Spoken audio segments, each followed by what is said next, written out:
ఝాన్సీ అనే నేను మీ ఇంటి ఆడబిడ్డగా ఒక అడుగు ముందుకు వేయబోతున్నాను. మరి మీరు?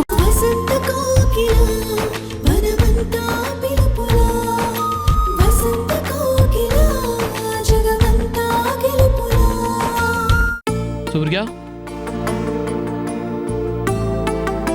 సూర్య, స్నానం అయిందా? 5 minutes ఆకాష్.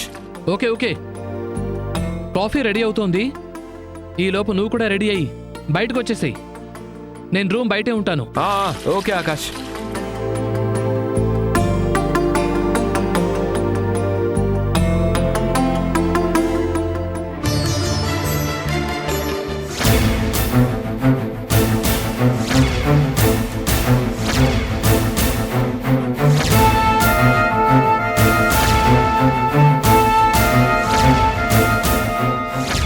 చేసింది నువ్వు కాదు, నేను. గతం మర్చిపోవడం అంత తేలిక కాదని ఈయనకెందుకు అర్థం కావడం లేదు. నన్ను కన్విన్స్ చేస్తున్నారే తప్ప భవిష్యత్తు గురించి ఎందుకు ఆలోచించడం లేదు. సూర్య పరిస్థితిని బట్టి మనసుని మార్చుకున్న భార్యని దూరం చేసుకున్న బాధ ఉంటుంది. ఈ ఇంటికి రావడం వల్ల మందుకి సిగరెట్కి సూర్యని దూరం చేయగలరేమో, కానీ ఆలోచనలు కంట్రోల్ చేయడం అంత సులువైన విషయం కాదు. నేను సూర్య ఒకే ఇంట్లో ఉంటూ అన్నీ మర్చిపోయి ఫ్రెండ్స్లా బిహేవ్ చేయడం చాలా కష్టం.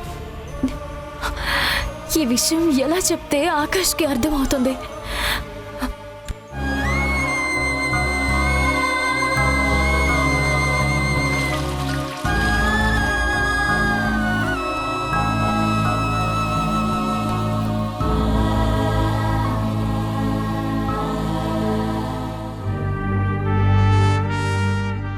మీరేంటండి ఇక్కడున్నారు? 2 minutesలో సూర్య స్నానం చేసుకుని వస్తానన్నాడు. అప్పటి వరకు వెయిట్ చేస్తున్నాను. సంధ్య, ఏంటి సంధ్య ఇది? ఇంకా ఎందుకు ఇలా ఉన్నావు? నేను చెప్పింది అర్థం చేసుకోలేదా? లేకపోతే నీ మనసు నేను అర్థం చేసుకోలేకపోతున్నానా? అలా ఏం లేదండి. ఏమీ లేకపోతే నువ్వు మొహం ఎందుకు ఇలా డల్గా ఇబ్బందిగా పెట్టావు? నేను ఇలా చూస్తే సూర్య ఏమనుకుంటాడు? నేను ఇంటికి రావడం నా బెస్ట్ ఫ్రెండ్ ఆకాష్కి ఇష్టమైన తన వైఫ్ సంధ్యకి కొంచెం కూడా ఇష్టం లేదేమో. అలాంటప్పుడు ఇక్కడ ఉండడం ఎందుకు, వెళ్ళిపోదాం అనుకుంటాడు. ఒకవేళ అదే జరిగితే నా కష్టం, ఇన్ని రోజులని త్యాగం అంతా వృధా అయిపోతుంది సంధ్య. ఆంటీ అంకుల్ హాస్పిటల్ నుంచి వచ్చేసరికి ఇంతకుముందు సూర్య ఎలా ఉండేవాడో మనం అలా చూపించగలిగితే వాళ్ళెంత హ్యాపీగా ఫీల్ అవుతారో నువ్వే ఆలోచించు. సో సూర్య కోసం కాకపోయినా నా కోసం, ఆంటీ అంకుల్ కోసం నువ్వే ఇబ్బంది లేకుండా నవ్వుతూ హ్యాపీగా ఉండాలి.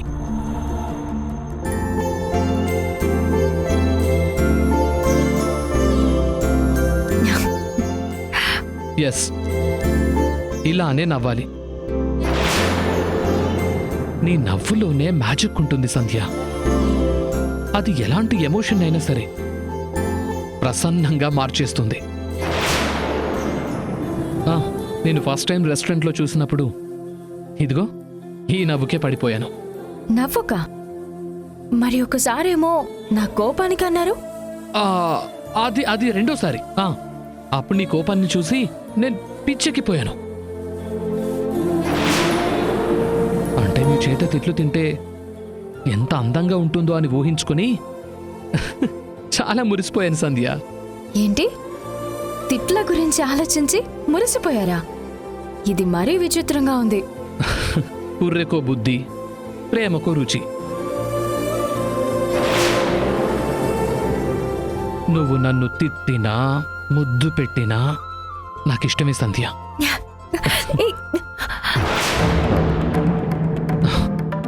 రా సూర్య, నీకోసమే వెయిట్ చేస్తున్నావు. సంధ్య, కాఫీ ఇవ్వు. సూర్య, ఒకసారి కాఫీ తాగు చూడు, చల్లారిపోయిందేమో. వేడి చేద్దాం కావాలంటే.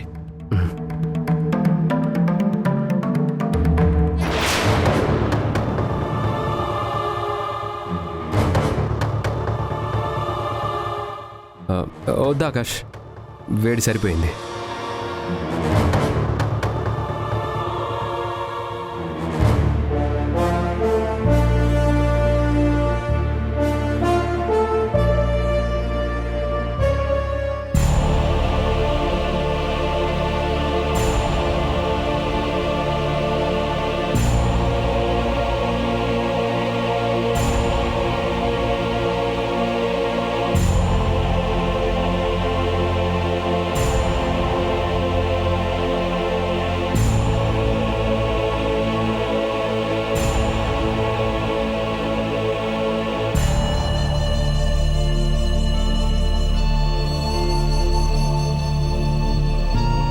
నర్స్, రిపోర్ట్స్ ఇవ్వు.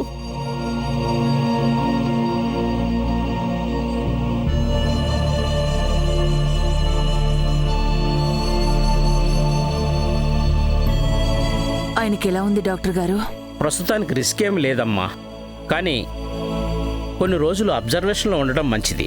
అంటే మేము ఇంటికి వెళ్ళడానికి ఇంకా టైం పడుతుందా డాక్టర్? అవునండి.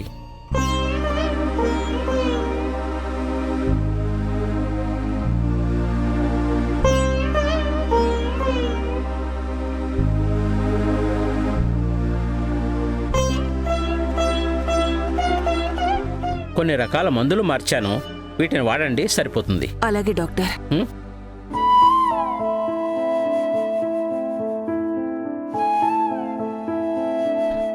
డాక్టర్ గారు మందులేవో మార్చానంటున్నారు. సంధ్యకి ఫోన్ చేయనా అండి? ఎందుకు లక్ష్మి, నువ్వే మందుల షాప్కి వెళ్ళి తీసుకుని వచ్చేసేయ్. ఇప్పటికే సంజ, ఆకాశు మనకి బాధ్యతకు మించి సేవ చేశారు. ఇంకా వాళ్ళని ఇబ్బంది పెట్టడం ఎందుకు? అంటే ఈ మందుల గురించి నాకు తెలియదు కదా అని. తెలియడానికి ఏముంది, చీటీ పట్టుకెళ్ళిస్తే వాళ్ళు మందులిస్తారు, అంతే. వాళ్ళు మందులు ఇవ్వాలంటే మనం డబ్బులు ఇవ్వాలి కదండి.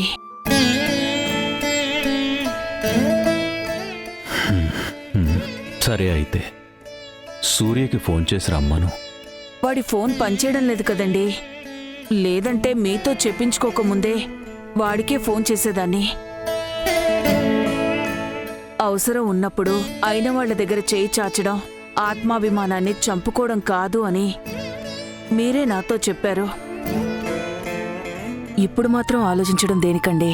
అంటే ఇప్పటి వరకు హాస్పిటల్ ఖర్చు మొత్తం వాళ్లే భరించారు. అది సరిపోనట్టు మందుల కోసం కూడా అడగడము అంటే. వేరే దారి లేనప్పుడు ఏం చేయగలమండి?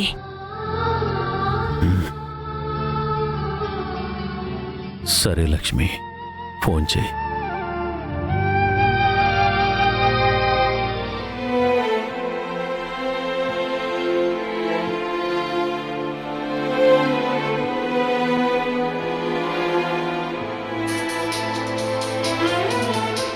సంధ్య, సంధ్య,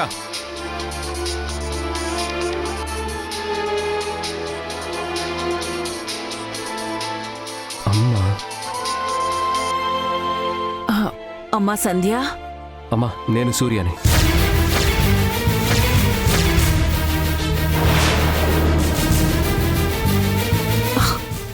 సూర్య, నువ్వా? ఎక్కడున్నావు? సంధ్య ఫోన్ నీ దగ్గర ఉందేంటి? నేను సంధ్య, ఆకాష్ వాళ్ళ ఇంటికి వచ్చానమ్మా.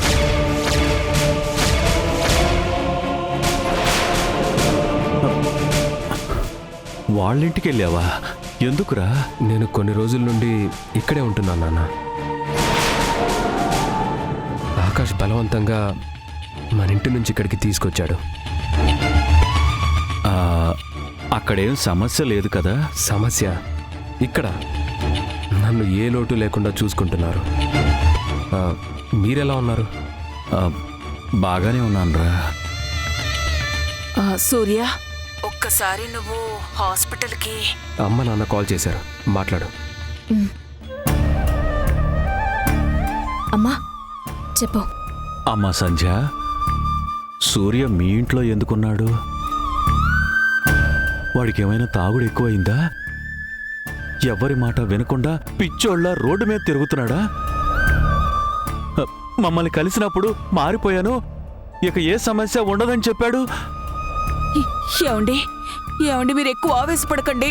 ఈ టైంలో ఆయనకి నిజం చెప్పడం మంచిది కాదు. అప్, లేదు నాన్న, ఆయనేం తాగడం లేదు. కాకపోతే ఇంట్లో మీరు లేరు, నేను కూడా ఉండను కాబట్టి ఒంటరితనంతో ఆయన ఇబ్బంది పడకూడదని ఆకాశే ఇక్కడికి తీసుకొచ్చారు. ఆకాష్ తీసుకొచ్చాడు సరే, నువ్వెలా ఒప్పుకున్నావు? మొదట ఒప్పుకోలేదు, కానీ ఆకాష్ మాటలు విన్న తర్వాత కరెక్టే అనిపించింది. మీరు డిశ్చార్జ్ అయ్యే వరకు సూర్య మా ఇంట్లోనే ఉండాలని ఆకాష్ చెప్పారు. అది కాదమ్మా, ఆకాష్ సూర్యని ఫ్రెండ్గానే చూస్తున్నాడు కాబట్టి ఎన్నైనా చెబుతాడు, ఏదైనా చేస్తాడు. కానీ సూర్యకి మాజీ భార్యగా మీతో పాటు ఆ ఇంట్లో ఉండడం అంత మంచిది కాదని నా అభిప్రాయం. అలా ఏం లేదు నాన్న. నేను సూర్య గతాన్ని మర్చిపోయి భవిష్యత్తు గురించి ఆలోచించాలని ఆకాష్ చెప్పారు. అదీ కాక సూర్యని ఒక గెస్ట్లా ఫ్రెండ్లా ట్రీట్ చేయమని చెప్పారు. నేను కూడా అలానే ఉన్నాను. మీరు ఈ విషయం గురించి అనవసరంగా ఎక్కువగా ఆలోచించి మీ ఆరోగ్యాన్ని పాడు చేసుకోకండి. ఇక్కడ ఏ సమస్య లేకుండా నేను చూసుకుంటాను. అలాగేనమ్మా. డాక్టర్ గారు చెకప్కి వచ్చారా? వచ్చారమ్మా. మీరు చాలా ఆరోగ్యంగా ఉన్నారు, అనవసరంగా ఇక్కడ ఉంటున్నారు, ఇంటికి వెళ్ళిపోవచ్చు కదా అన్నారు. ఏంటి, నిజంగానా? లేదమ్మా, డాక్టర్ చెప్పిన దాన్ని పూర్తిగా మార్చి చెబుతున్నారు. ఇంకొన్ని రోజులు ఇక్కడే ఉండాలంట. మీకు ఆకాష్కి ఈ హాస్పిటల్లో ట్రీట్మెంట్ అంటే బాగా కామెడీ అయిపోయింది కదా. అమ్మా, డాక్టర్ గారు టాబ్లెట్స్ మారుస్తానని చెప్పారు కదా, మార్చారా? అవునమ్మా, అందుకే నీకు నేను ఫోన్ చేశాను. సరేనమ్మా, నేను వీలు చూసుకుని వస్తాను. లేదంటే ఆకాష్నైనా వెళ్ళమని చెప్తాను. అలాగేనమ్మా. మీరిద్దరూ జాగ్రత్తగా ఉండండమ్మా. బాయ్. ఉంటానమ్మా.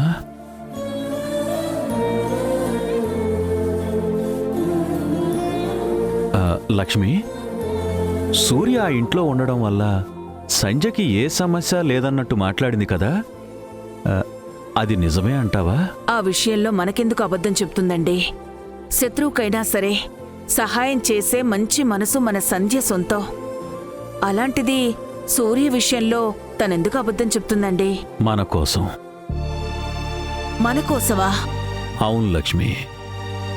సంజ కోడలిగా ఇంటికొచ్చినప్పటి నుండి తన సంతోషాన్ని స్వేచ్ఛగా పంచుకుంటుందే కానీ బాధ విషయంలో మాత్రం చాలా స్వార్థంతో ఉంటుంది. ఇప్పుడు కూడా అలాంటిదేమైనా చేసిందేమో అని. ఇదిగో ఇదే వద్దని సంధి చెప్పింది. చిన్న చిన్న విషయాలను కూడా పెద్దగా ఆలోచించి ఇంతవరకు తీసుకొచ్చారు. కళ్ళు మూసుకొని ఏ ఆలోచనలు లేకుండా కాసేపు ప్రశాంతంగా పడుకోండి. పడుకోండి.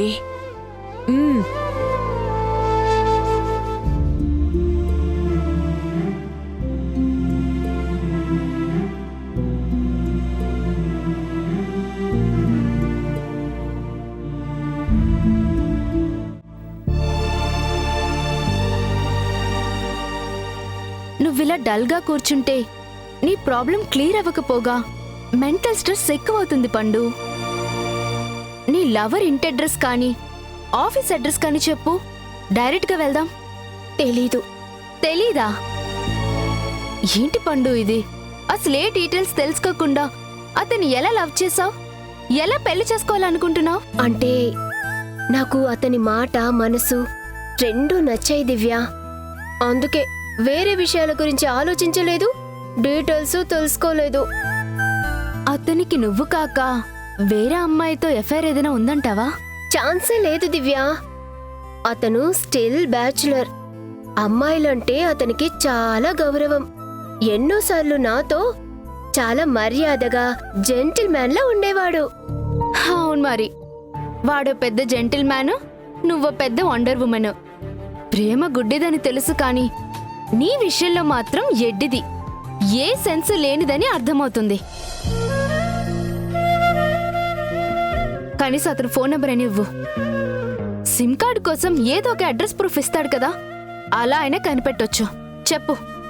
ఆల్రెడీ ఆ ప్రయత్నం చేశాను దివ్య. ఆ అడ్రస్ ఫేక్ అని తెలిసింది. ఓ అడ్రస్ కూడా ఫేక్ ఇచ్చాడా? మహానుభావుడు. సరే, ఇప్పుడు నీ లవర్కి ఒకసారి ఫోన్ చేయి. లిఫ్ట్ చెయ్యడు దివ్య. ఒకసారి ట్రై చేయి. చెయ్యి.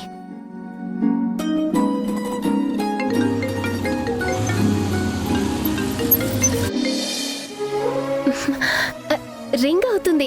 లిఫ్ట్ చేయని. ఈ రోజుతో అటో ఇటో తేలిపోవాలి.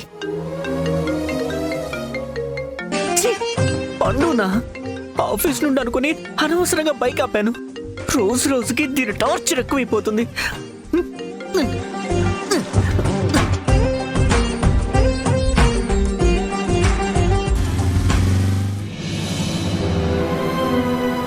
కాల్ కట్ అయింది దివ్య. మళ్ళీ చేయి పండు. ఈ రోజు ఫోన్ లిఫ్ట్ చేసేంత వరకు నువ్వు ట్రై చేస్తూనే ఉండు. ఏం చేస్తాడో నేను చూస్తాను. చెయ్.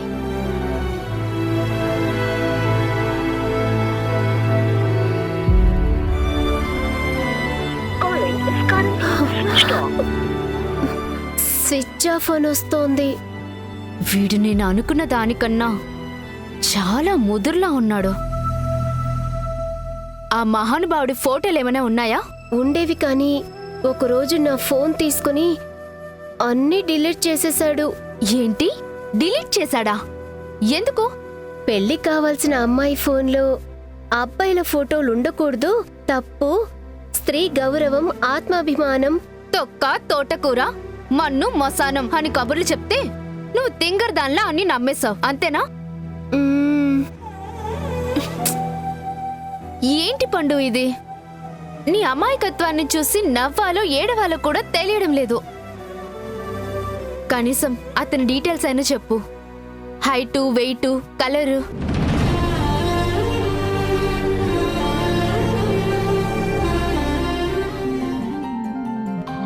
హైట్ 5.6 ఉంటాడు. ఫెయిర్ గా, క్యూట్ గా ఉంటాడు. రౌండ్ ఫేస్, చిన్న ముక్కు, చిన్న పెదాలు, పక్క పాపిడి దువ్వుకుంటాడు. చిన్న చిన్న మీసాలు, లైట్ గా గడ్డము.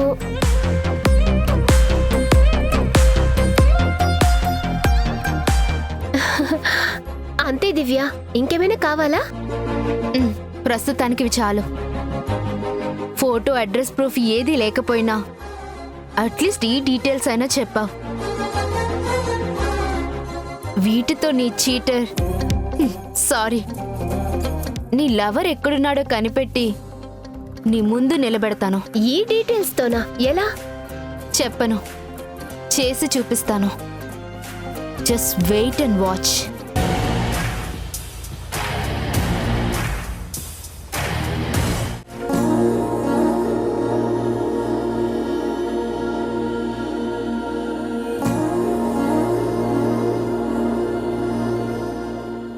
వెయిట్ సంధ్య, సూర్యన్ కూడా రానివ్వు, ఇద్దరం కలిసే తింటాం. ఏమండి, ఇవి దోశలు వేడివేడిగా తింటేనే బాగుంటాయి. మీ ఫ్రెండ్కి కావాలంటే నేను మళ్ళీ వేస్తాను. వద్దంటున్నాను కదా సంధ్య, నీకు నా మీద ప్రేమ ఎక్కువైపోయిందని తెలుసు. కానీ అతిథి దేవో భవ అని మర్చిపోకూడదు కదా. దానికి చెయ్యి పట్టుకోవడం ఎందుకు?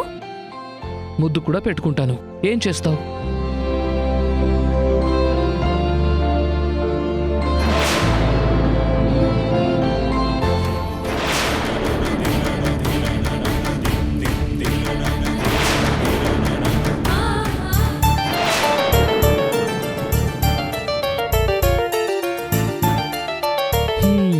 సూర్య, కమాన్, నీకోసమే వెయిట్ చేస్తున్నాను.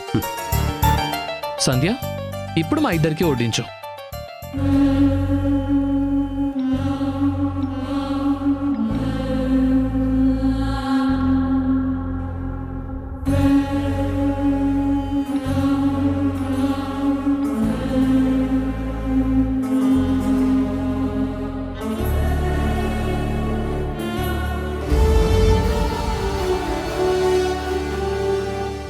సూర్య, తిను, ఏం ఆలోచిస్తున్నావు? ఏం లేదు.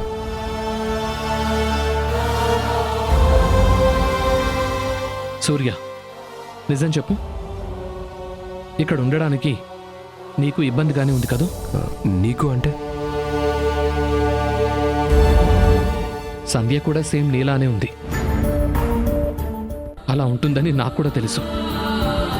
అలాంటప్పుడు ఇక్కడికి ఎందుకు తీసుకొచ్చావని నీకు అనుమానం రావచ్చు. సూర్య, సంధ్యకైనా నీకైనా నా సమాధానం ఒకటే. ఇలాంటి పరిస్థితి ఏ నావెల్లోనూ సినిమాల్లోనూ ఉంటే చాలా కన్వీనియంట్గా ఏదో ఒక పాత్రను చంపేసి చేతులు దులుపుకోవచ్చు. కానీ ఇది జీవితం. ఇక్కడ పాత్రల కన్నా ప్రాణాలు ముఖ్యం. పోనీ నీ ఒపీనియన్లో ఈ కథకి మన ముగ్గురిలో ఎవరో ఒకరు చచ్చిపోవటం అవసరమా?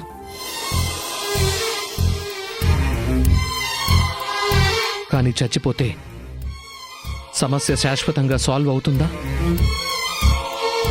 అందుకే రియలిస్టిక్గా ఆలోచిద్దాం అంటున్నాను. రియలిస్టిక్గా బతుకుదాం అంటున్నాను. తప్పు ఒప్పు, పాపము పుణ్యము, ఇక డిస్కషన్ నాకు అనవసరం.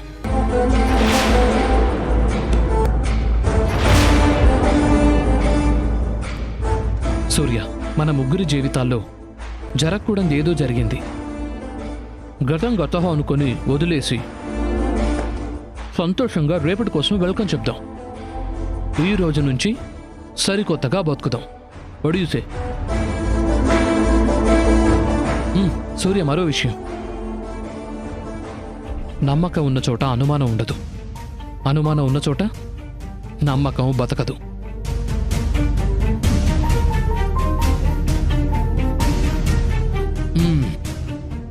సరే సూర్య, నాకు ఆఫీస్కి టైం అయింది, నేను వెళ్తాను.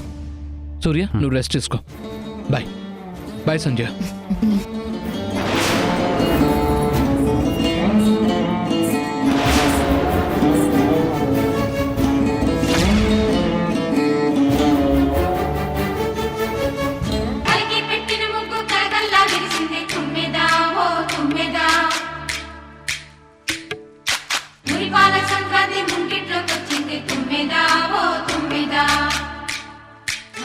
సంక్రాంతికి నీకు ముగ్గెంత సెంటిమెంటో, ఇదిగో మాకు ఈ గాలిపటాలు అంతే సెంటిమెంటు.